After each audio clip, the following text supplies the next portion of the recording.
saya lupa ya pastinya ya, apakah dari Pak Erick Thohir selaku Menteri BUMN atau siapa yang menyatakan bahwa BSI ini kena serangan ransomware. Nah, apa itu ransomware? Nah, jadi gini Bang.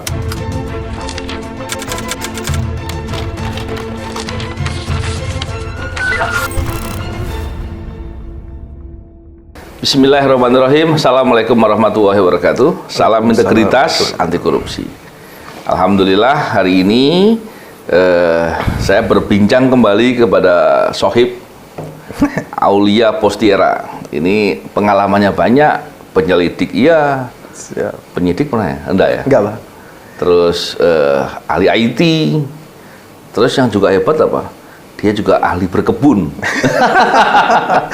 Gimana kabarnya Aulia? Siap Bang, alhamdulillah sehat Bang. Sehat Bang? Sehat alhamdulillah.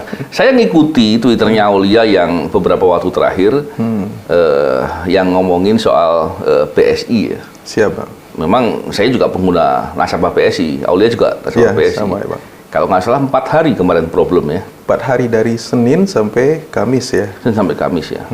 Dan ini baru pertama kali, rekor barangkali ya. Belum pernah terjadi layanan untuk perbankan online, offline juga sampai terganggu sampai 4 hari ya. Iya. Dan kabarnya itu terkait dengan masalah kejahatan cyber atau hacker atau ya saya nggak terlalu ngerti lah. Makanya saya pengen tahu dari Aul ceritanya gimana sih kira-kira yang Aul paham. Iya betul Bang. Jadi memang 4 hari ini saya terutama ya saya ngerasakan sangat terganggu Bang karena memang kebetulan bayar uang sekolah anak-anak itu pakai virtual account di BSI. Nah, jadi saya memang nasabah BSI cukup lama ya. Dan ketika saya bayar waktu hari Senin itu nggak bisa. Saya coba berapa kali sampai malam nggak ada. Terus saya coba cek sosmed Bang. Kita sudah ribut di sosmed.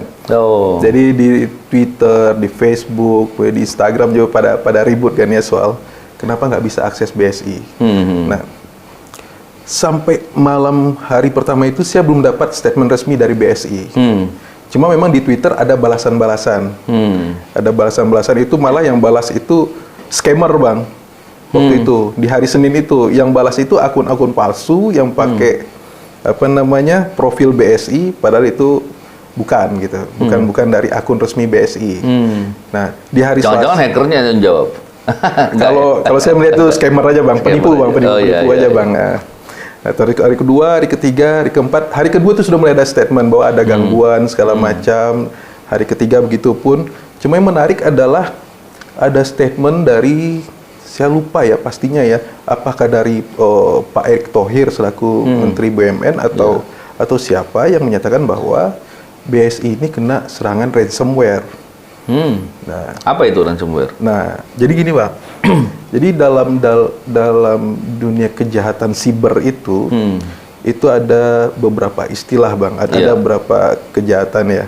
Ya salah satunya itu ransomware ini. Ransom itu kalau kita dari asal katanya itu kan artinya tebusan Bang ya. Oh iya. Nah, jadi ransomware itu kalau dibahasakan secara sederhana itu semacam malicious software atau perangkat lunak yang berbahaya yang yang mengenkripsi data pihak yang diserangnya, yang kemudian pemilik data itu nggak bisa mengakses data tersebut. Parah dong. Nggak bisa mengakses, dan di sanalah akhirnya pihak penyerang itu menawarkan. Dia kasih teasing biasanya, ini contoh, ini data kamu kami kuasai. Ini contoh datanya.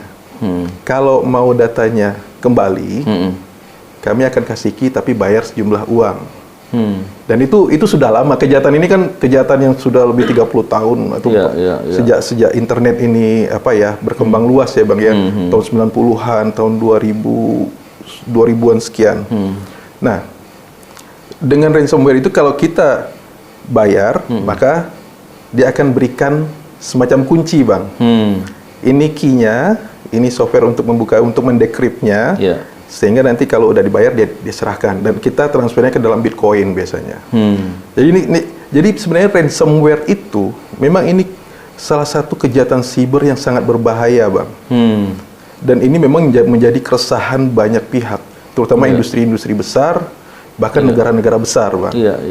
Nah, kalau kita saya ini penggemar buku-buku fiksi dulu, Bang. Dulu tuh di tahun 90-an tuh ada buku Dan Brown namanya Digital Fortress. Itu buku menceritakan bagaimana seorang pegawai NSA Amerika yang ahli bikin coding segala macam. Ya, intinya Digital Fortress itu kan benteng digital kan, Bang ya. Dia ahli membuat virus segala macam dan itu akhirnya disalahgunakan gitu, Bang. Begitupun terakhir itu kan yang sangat viral di kalangan anak muda itu ada film seperti Mr. Robot. Mr. Robot nih sindikat hacker, Bang. Sindikat hacker. Jadi kalau ransomware itu mereka tuh sindikat, nggak mungkin dilakukan oleh satu orang. Kalau kita bicara mungkin nggak melibatkan orang dalam dari perusahaannya. Bisa jadi, tapi lebih banyaknya tidak. Kalau ransomware. Nah, jadi biasanya ransomware ini ada orang pertama yang membuat skripnya, Bang. Programmernya. Dia membuat skripnya itu. Dia yang membuat, nanti di sana dia bikin key-nya untuk enkripsi dan dekripnya. Lalu ada teman-temannya, afiliasinya. Afiliasinya inilah yang bertugas biasanya untuk mencari target. Mulai dari mencari target, mengenali target, ada istilahnya reconnaissance, scanning segala macam, sampai dia coba penetrasi dengan social engineering segala macam. Nah, paling banyak dalam seingat saya dalam rilis-rilis yang disampaikan oleh FBI maupun perusahaan-perusahaan IT security, orang atau perusahaan terkena ransomware ini karena phishing. Phishing yang itu biasanya karena ketidaktahuan atau awamnya pengguna. Misalnya dia terima email, Bang. Terima email, di sana ada attachment. Ya, karena memang nggak aware bahwa attachmentnya itu berbahaya. Terima email, klik attachment. Ketika dia klik attachment tersebut, saat itulah virus atau coding yang dia siapkan oleh si penyerang tersebut bekerja dan menginfeksi sistemnya itu. Terinstall dalam ini terinstall misalnya di komputernya. Kalau dia di jaringan nanti akan menyebar ke jaringan lainnya. Nah, itu, Bang. Jadi ketika itu sudah terinfeksi, biasanya pihak pemilik data ini, Bang, dia itu nggak bisa mengakses datanya. Tuh, bahaya tuh ya. Ya, kita ngalamin dulu ya, ada beberapa kejadian ya. Yang paling terkenal itu salah satu ada ransomware virus WannaCry. Itu terkenal dulu 2017. Itu kan itu hampir seluruh dunia ya, Bang ya. Itu viral sekali waktu itu. Ada juga namanya Reveal. Itu sempat menyerang perusahaan minyak Amerika di Arab Saudi, dan dia waktu itu mengganggu menguasai pipa minyak, Bang. Sehingga sangat terganggu waktu itu distribusi minyak dari perusahaan minyak tersebut. Dan itu kalau saya nggak salah, akhirnya perusahaan tersebut akhirnya membayar kepada pihak yang yang melakukan serangan siber tersebut. Bayar tebusan gitu ya? Ya, jutaan dolar. Dan memang begini ya, saya juga sering mendengar ya, Ul ya, bahwa di beberapa perbankan di Indonesia sebenarnya juga banyak, ada beberapa lah mungkin ya, itu yang bobol dari hacker ya. Dan kemudian sempat kehilangan uang yang jumlahnya juga cukup besar mestinya. Cuman yang saya amati, jarang sekali mereka yang mau melapor. Betul. Mungkin pikirannya begini, kalau melapor khawatirnya nasabahnya jadi risau ya. Jadi kemudian ada chaos, narik uang, memindahkan uang dan lain-lain. Pasti itu, Bang. Dia akan ketakutan dari itu. Cuman dengan tidak melapor ini, saya khawatir, paling enggak saya bisa menduga bahwa pelakunya tuh nggak dikejar akhirnya. Kalau nggak dikejar, dia bisa dapat uang. Mungkin dia bisa didik orang-orang lain untuk bikin pelatihan gitu. Penjahatnya bikin pelatihan gitu kan. Atau bikin skrip yang lebih ngeri lagi. Dia punya modal kan. Ya. Dan kemudian modal itu bisa digunakan untuk membuat kejahatan yang lebih advance gitu. Betul. Dan itu lebih berbahaya. Saya heran, kenapa kok bisa begitu ya? Padahal seharusnya dunia usaha kan juga, atau perbankan terutama kalau terkait dengan ini masalah uang kan, tentunya kan bisa berkomunikasi dengan penegak hukum atau dengan otoritas-otoritas yang punya kewenangan untuk urusan itu, untuk mengejar secara diam-diam. Kalau itu nggak dilakukan dan nggak pernah ada yang ketangkap, ya terus gimana itu? Gimana tuh? Itulah, Bang. ini sebenarnya nggak hanya masalah di Indonesia, Bang. Ini masalah dunia, Bang. Iya. Bahkan perusahaan-perusahaan besar di Amerika sendiri itu sering mengalami ini, bahkan negaranya sendiri. Nah, tapi kembali lagi ke kasus ini ya, contoh kasus yang kita alami kemarin ya, yang terjadi di Bank Syariah Indonesia itu. Saya melihat gini, Bang, bisnis bank itu adalah bisnis kepercayaan, Bang. Iya. Kita sebagai nasabah mempercayakan uang kita ditempatkan di bank tersebut, ya kan? Oleh bank kan itu uang tersebut kan dikelola lagi untuk menghasilkan profit segala macam. Ya. Jadi ketika basis dari bisnisnya itu adalah kepercayaan dan terjadi kejadian seperti ini, itu efek psikologinya kepada nasabah besar, Bang. Iya. Nah, mungkin saya mencoba berpikir seperti pejabat-pejabat di bank-bank tersebut ya. Mereka berpikir, ya udahlah, daripada nasabah lari dan juga mungkin nanti dampak makronya lebih besar, terjadi ras segala macam, wah, mending ya kita selesaikan aja diam-diam. Nah, cuma memang saya setuju dengan abang tadi. Ini berbahaya sekali. Apalagi untuk jangka panjang kan? Jangka panjang. Karena orang-orang akan banyak termotivasi. Contohnya begini, nanti ketika penjahat-penjahat cyber itu, kemudian dia berhasil, maka dia bisa nunjukkan sama junior-juniornya lah. Atau orang-orang IT yang junior-junior yang di bawah dia. Gue kaya nih dari hasil kejahatan cyber, lo mau ikut nggak? Mereka termotivasi jadi penjahat akhirnya. Betul. Kan bahaya itu. Itu gitu. Itu akan menjadi apa ya, pekerjaan yang menjanjikan ya, Bang, ya. Karena profitnya besar, risikonya tidak ditangkap. Risikonya kecil. Ya, paling nggak jarang ada orang yang mau melapor karena menjadi korban dari kejahatan seperti itu. Dan memang gini ya, kalau melihat di perbankan saja yang security-nya paling kuat, ya paling enggak itu menjadi concern karena masalah uang yang dikelola kan. Itu aja jebol, terus kira-kira di pemerintahan yang pegang data-data itu gimana tuh nasibnya mereka itu? Bang, kita nggak usah ngomong pemerintahan, Bang. Karena kita, ya seperti Abang bilang tadi, bank itu dimanapun bank, bisnis bank, dia invest besar di keamanan, terutama di bidang IT security. Dan itu sebenarnya juga dari Bank Indonesia maupun OJK itu ada banyak peraturan yang mengikat mereka. Banyak peraturan yang mengikat mereka, sehingga mereka harus investasi, baik itu dalam bentuk infrastruktur, baik itu standar keahlian yang dimiliki oleh pegawainya segala macam, itu ada regulasinya. Itu bisa jebol gitu, Bang. Kalau Abang bilang tadi, kalau pemerintah kita, saya bilang ini kita pernah diskusi sebelumnya ya, Bang. Ini negara Indonesia itu seperti open source, Bang. Waduh. Bagi mereka saya juga sering mendengar dari ahli-ahli IT banyak yang bicara begitu. Ya, karena memang tiap sebentar kita ada tahun lalu kita sangat viral ya, Bjorka yang dengan gagahnya dia mengolok-olok negara ini dengan membocorkan data-data pribadi masyarakat. Pejabat-pejabat malah dibocorin berkali-kali. Tapi sampai hari ini kita nggak pernah tahu Bjorka itu sudah tertangkap atau belum. Nah, tapi memang gini, Bang, secara teknis itu, Bang, kejahatan-kejahatan siber ini memang sulit terungkap. Sulit terungkap. Makanya karena mereka, ya contoh gini, Bang, mereka itu bisa jadi menyerang bukan di Indonesia. Dia berada di yurisdiksi lain. Dan dalam beberapa kasus yang dirilis oleh FBI, hacker-hacker itu ada yang disponsori oleh negara. Jadi ada istilahnya state sponsor hacker. Tujuannya untuk apa tuh? Ya memang untuk bikin rusuh negara dan juga mencari duit, Bang.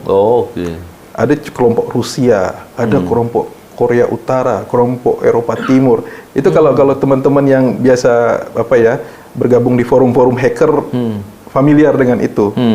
Nah, begitupun Indonesia. Itu bahaya sekali ya itu ya. Berbahaya sekali, Bang. Dan mereka juga sindikat, kalau kita bilang tadi ya seperti sindikat itu. Dan itu mereka tidak di dalam satu lokasi. Gitu. Dan servernya pun standalone server yang posisinya itu jauh, bukan di posisi dia. Dan ketika dilakukan pembayaran ransom tadi, tebusan tadi, pembayaran itu dilakukan dengan Bitcoin. Ya kita tahu ya Bitcoin ya dengan blockchain-nya segala macam ya sulit untuk terdeteksi. Dan ini memang tantangan kalau kita bicara terkait dengan kejahatan seperti korupsi. Tantangan terberat itu ketika terjadi money laundering ya. Nah, ketika kita sulit mendeteksi serangannya, bisa jadi mungkin Ini saya menggambarkan ya Pak Bang ya, ketika terjadi serangan ransomware tadi, dilakukan audit IT, forensik. Diketahuilah ternyata sumber awal serangannya itu misalnya dari satu komputer di pegawai A yang namanya jelas, jabatannya tertentu. Nah, bisa jadi memang dia lalai waktu itu. Setelah diinvestigasi, dia lalai, dia yang melakukan, dia menerima gambar, dia menerima PDF, dia klik, akhirnya itu terinfeksi. Nah, sampai di sana kita sulit mengejarnya. Ini dari mana orang itu mengirimkan email tadi. Nah, cara keduanya adalah pendekatan follow the money, seperti kita menangani korupsi biasanya, Bang. Ketika kita tidak dapat proses suapnya, kita follow the money. Duitnya kemana? Nah, itu kan biasa kita lakukan kan, Bang ya. Atau ketika kita menangani kasus terkait kerugian negara, ya kita urut duitnya kemana saja.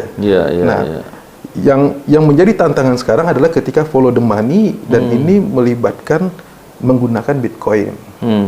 Kalau dengan transaksi perbankan, saya yakin polisi dimanapun di dunia ini sebentar, karena masing-masing negara kan punya PPATK ya, Financial Intelligence Units ya. Itu sangat mudah. Memang complicated ya. Complicated, Bang. Dan kan gini ya, melihat resikonya yang besar dan kemudian diyakini ini sudah sering terjadi. Terus Aulia bilang dari seharusnya atau mungkin sudah beberapa perusahaan-perusahaan terutama perbankan menginvestasikan biaya yang cukup besar untuk security IT. Betul. Kalau tidak ada suatu regulasi dari negara untuk dalam tanda kutip memaksa mereka betul-betul melakukan security IT dengan proper, maka mungkin orang akan berhitung. Kalau investasinya sekian, tapi frekuensi serangannya, jadi korban itu setahun cuma sekian, mending gue biarin aja lah gitu kan. Nah, resikonya itu gimana? Karena begini, Bang. Di beberapa contoh ya, mungkin saya nggak tahu detail ya, mungkin Aulia lebih paham. Di negara-negara tertentu, ketika perusahaan itu dianggap tidak mampu menyelenggarakan security IT yang betul-betul memadai untuk bisa menangkis itu, paling tidak kalaupun kena nggak terlalu lama gitu kan. Itu kan dampaknya kepada masyarakat. Dan itu bisa mengganggu perekonomian dan lain-lain.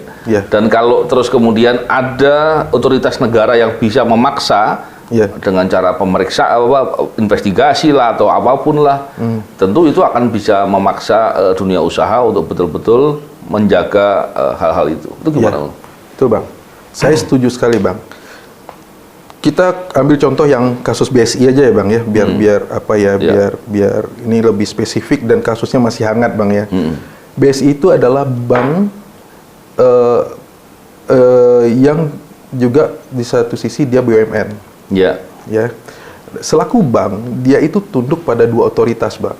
Yang pertama itu Bank Indonesia selaku bank sentral, dan juga otoritas jasa keuangan.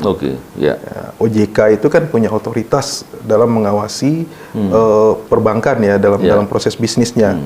Nah, kebetulan tadi saya sempat ngeprint sedikit tadi, Bang. Jadi kalau di OJK itu ada namanya di bawah Deputi Komisioner Pengawasan Perilaku Pelaku Usaha Jasa Keuangan dan Perlindungan Konsumen. Dia itu sudah menerbitkan aturan-aturan, Bang. Dan kalau saya baca aturannya, itu sudah cukup rigid. Dan bahkan di salah satu pasalnya itu, Bang, di pasal 8 di peraturan OJK nomor 6 tahun 2022 itu, bahwa perusahaan usaha jasa keuangan wajib bertanggung jawab atas kerugian konsumen yang timbul akibat kesalahan, kelalaian, dan atau perbuatan yang bertentangan dengan ketentuan perundang-undangan di sektor jasa keuangan yang dilakukan oleh direksi, dewan komisaris, pegawai, dan atau pihak ketiga yang bekerja untuk mewakili kepentingan PUJK. Nah, terus yang kedua, dalam hal PUJK dapat membuktikan bahwa terdapat keterlibatan, kesalahan, kelalaian, dan atau perbuatan yang bertentangan dengan ketentuan peraturan perundang-undangan di sektor jasa keuangan yang dilakukan oleh konsumen, PUJK tidak bertanggung jawab dan kerugian konsumen atas kerugian konsumen yang timbul. Jadi sebenarnya jadi ketika hal itu terjadi, yang pertama yang paling penting itu bagaimana respon dari perusahaan tersebut, Bang. bagaimana dia menginvestigasi, dan juga bagaimana recovery plan-nya. Jadi di dalam IT security itu ada istilahnya yang biasa dikenal itu disaster recovery plan dan juga business continuity plan. Jadi disaster recovery plan itu adalah rencana pemulihan ketika terjadi bencana. Di sana itu salah satunya terkait dengan serangan-serangan siber, Bang. Nah, seharusnya juga ini kan terkait dengan bisnis yang melibatkan banyak orang ya, Bang. Ya, saya nggak tahu berapa juta nasabah BSI se-Indonesia dan berapa banyak kerugian mereka tidak bisa bertransaksi selama 4 hari. Seharusnya ada SLA, Bang. Ada Service Level Agreement,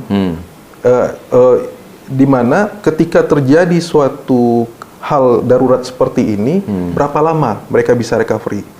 Karena dalam IT security, Bang, itu ada standar-standar yang harus dipatuhi. Misalnya backup secara rutin. Ketika terjadi disaster tadi, dia bisa recovery dengan cepat dan memberikan layanan kepada masyarakat. Begitupun BI, Bang. BI juga punya tanggung jawab terhadap kejadian kemarin. Karena terkait dengan sistem pembayaran, kan ada BI Fast segala macam, itu TGS segala macam, itu domainnya di BI. Nah, jadi bagaimana kita menunggu sekarang, Bang, investigasi yang dilakukan oleh internal BSI, OJK maupun BI terkait dengan kejadian kemarin. Karena memang kejadian kemarin itu sangat memalukan, Bang. Karena baru saya tadi cek-cek juga, itu salah satu bank Singapura, DBS, itu pada tanggal 29 Maret 2023 kemarin juga diduga mendapat serangan seperti ini. 23 Maret kemarin ya, baru ya? 29 Maret, Bang. 2 bulan yang lalu ya? Ya, 2 bulan yang lalu ya.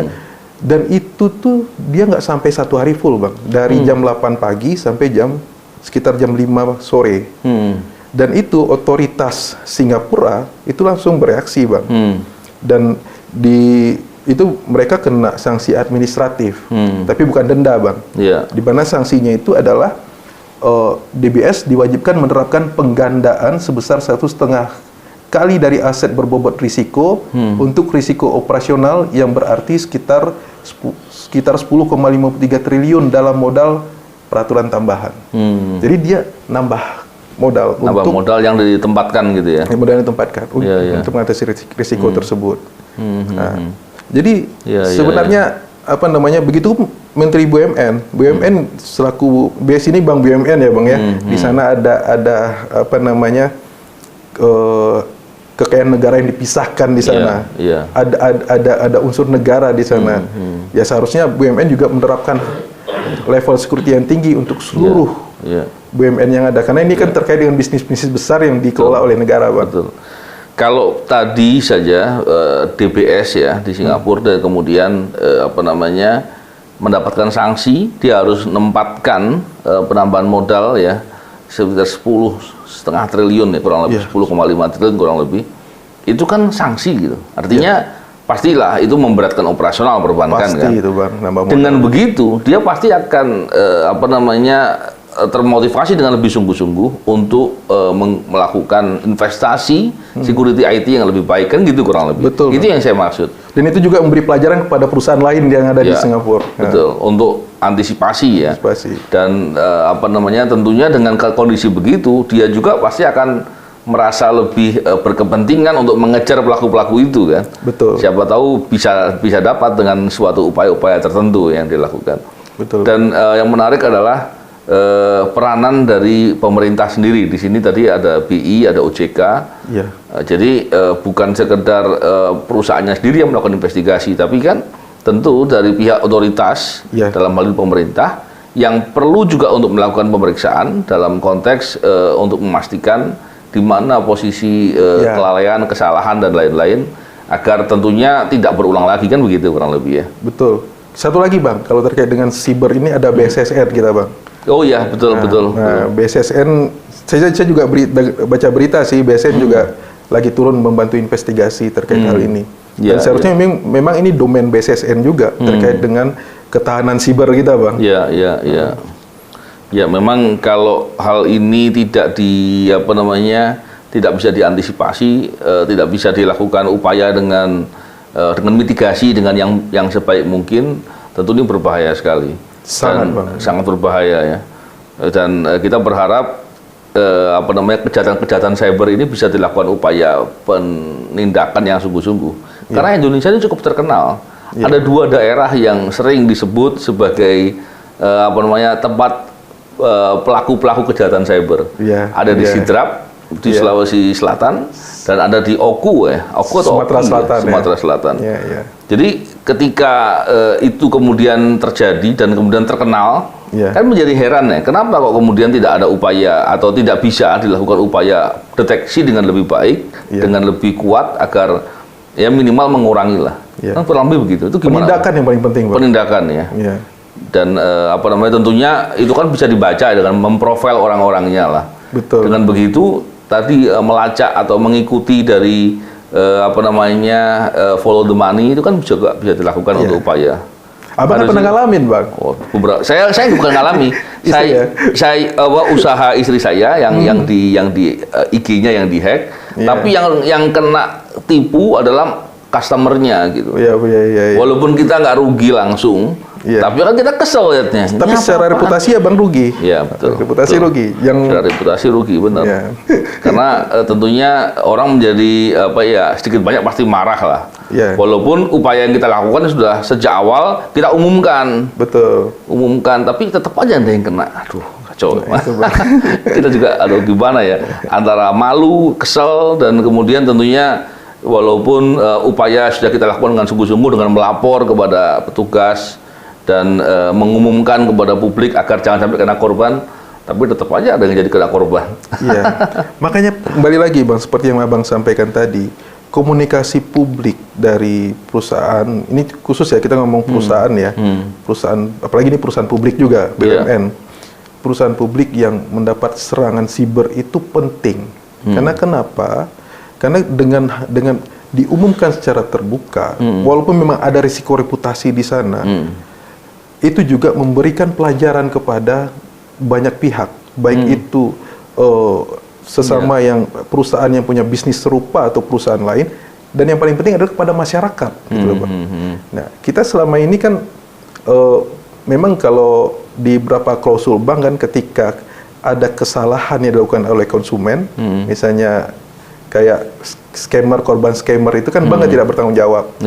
Tapi bank itu wajib memberikan edukasi bahwa misalnya ketika ada link seperti ini dikirimkan via WhatsApp, ada link APK, link PDF yang seolah-olah PDF padahal itu di dalamnya itu adalah aplikasi.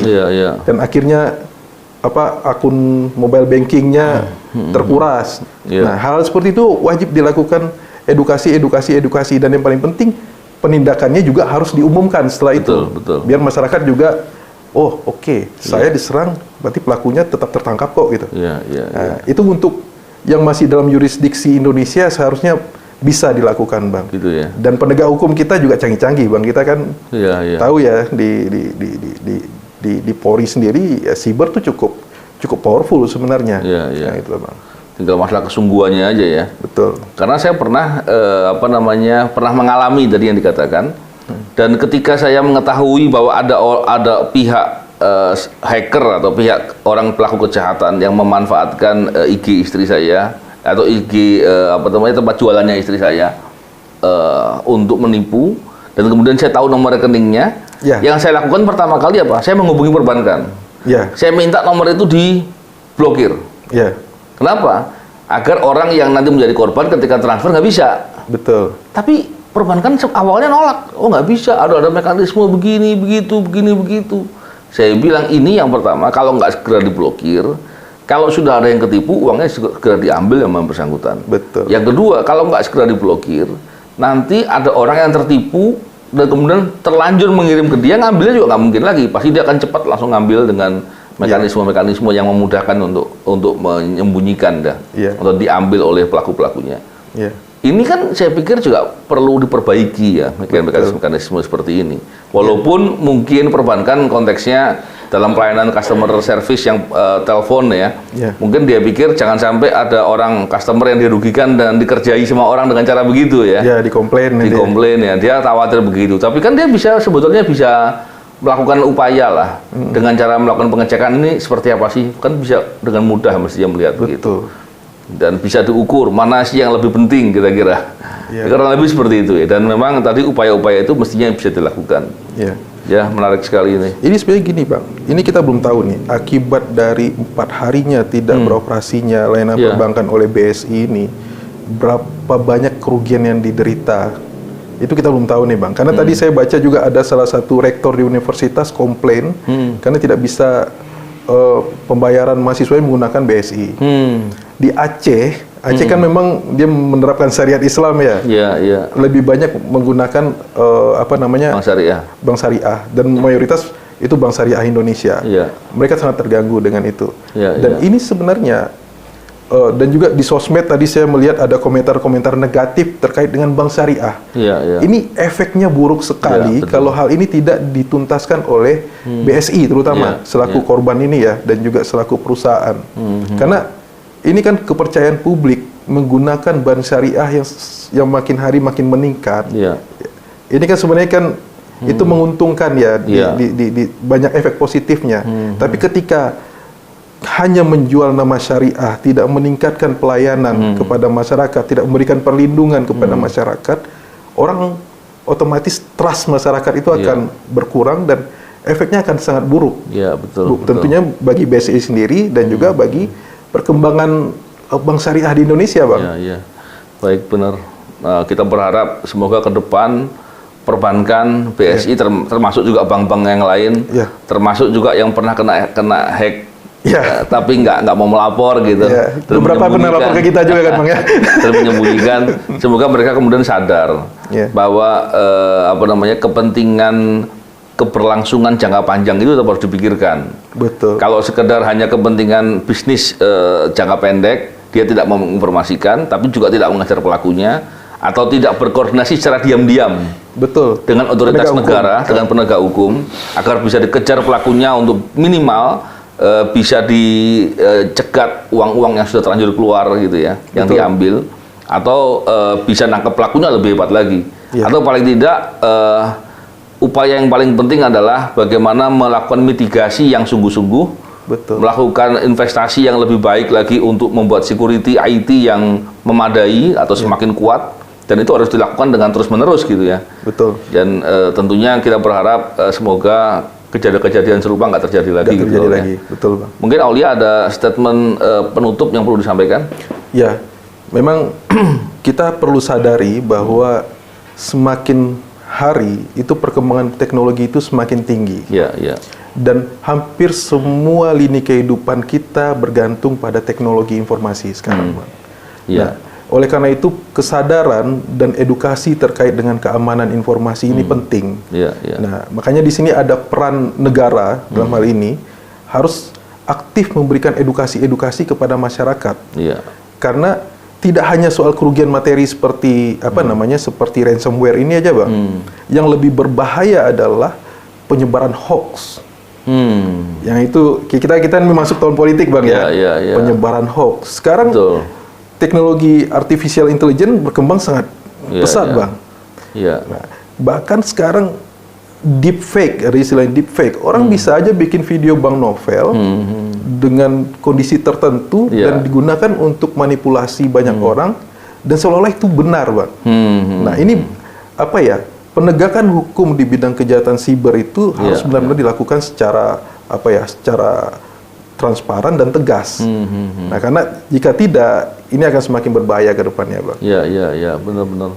Ya, semoga semua itu bisa diantisipasi ya, dan dilihat sebagai masalah yang serius. Tentunya upaya melakukan mitigasi, antisipasi dan langkah-langkah lainnya bisa dilakukan dengan lebih serius pula. Setuju, Bang. Baik, terima kasih Aulia. Semoga bincang-bincang kita bermanfaat. Salam integritas, anti korupsi. Assalamualaikum warahmatullahi wabarakatuh.